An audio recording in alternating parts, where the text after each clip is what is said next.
После того, как в прошлом году была ликвидирована биржа труда, ее место заняло Бишкекское городское управление по содействию занятости. Здесь уверяют, что для безработных у них есть более 50 профессий, куда можно трудоустроиться. Мало того, если вы ничего не умеете, в управлении вас могут направить на учебу. При этом, если у вас будет заветная справка о том, что вы безработный, с вас и денег не возьмут.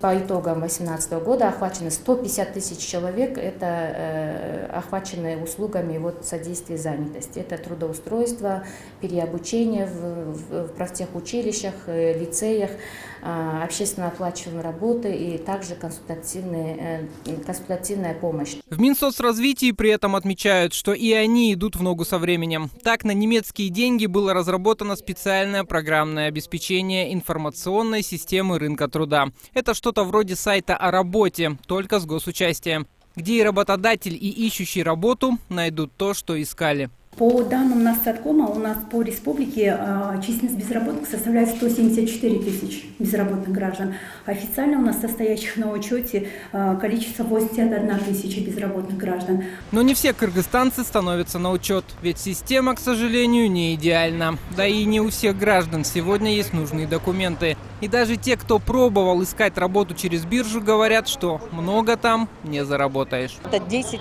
где-то 15. А по нашим, я же опять повторяюсь, 15 тысяч, что это у нас?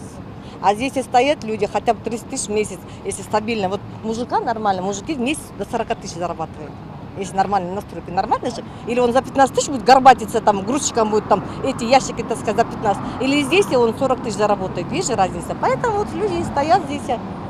Здесь, на улице Льва Толстого в Бишкеке, Айнура ищет работу хоть и недавно, но говорит, здесь лучше. Хотя бы на съемную квартиру хватает. И таких, как Айнура, здесь сотни, если не тысячи. Антон Чипегин, Телек Джуматаев. Новости Ошперим.